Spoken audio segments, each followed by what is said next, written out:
Uh, I'm zooming in from Queens. A junior studying government with minors in theater and disability studies. With the current pandemic, a lot of the inequalities and weaknesses of our current healthcare system have been laid bare. Has this pandemic changed your mind about certain reforms that may or may not be necessary in our healthcare system? How has this affected your view? Well, I certainly think one thing that we see, first of all, you're right. I mean, inequalities and vulnerabilities that we have already been dealing with are now being repeated and worsened because of this situation. And the cruel reality is that's almost always the case. In the same way that climate change is disproportionately harming Black and brown communities as we speak. Natural disasters almost always harm low-income people the most. And while in some ways this is a little bit different in terms of the pathology of the virus itself, it's fundamentally not that different.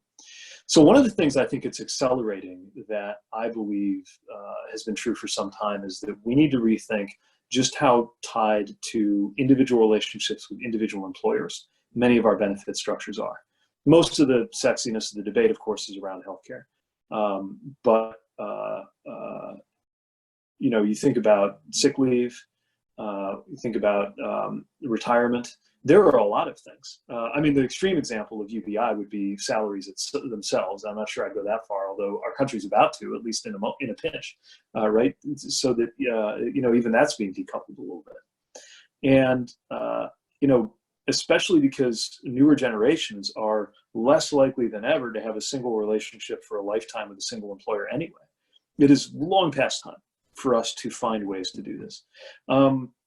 Has it changed my views? I mean, I'm always trying to learn from what's going on around us. Look, I continue to believe that the best way to decouple healthcare from employers is to create a public alternative, but to let people decide if they want it.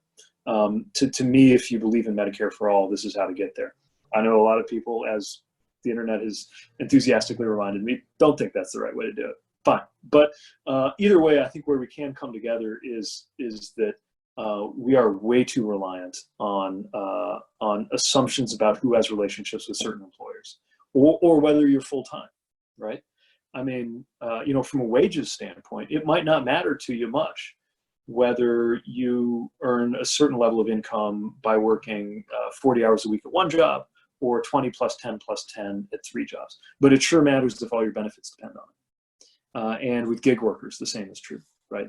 So I think we're going to continue to see, let me point out something else that I think is being exposed right now. Think about this.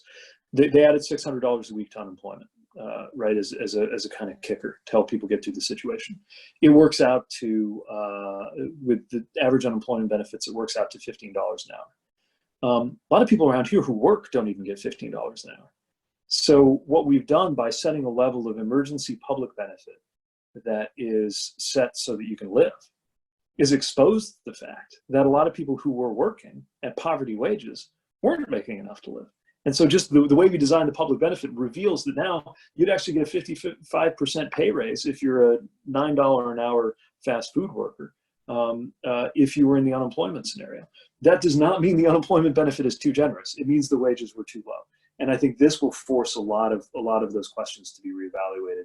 And it's one of the, I'm reluctant to chase silver linings knowing just how bad this is going to be, but it is going to point the way toward things we have to do anyway. And the big challenge, by the way, that we got to go through as a country is to somehow not let this be another ideological battlefield, even while it's vindicating certain positions, progressive positions, I think, that were right all along that are going to be illustrated to be right, even more so by the lessons we're about to learn the hard way.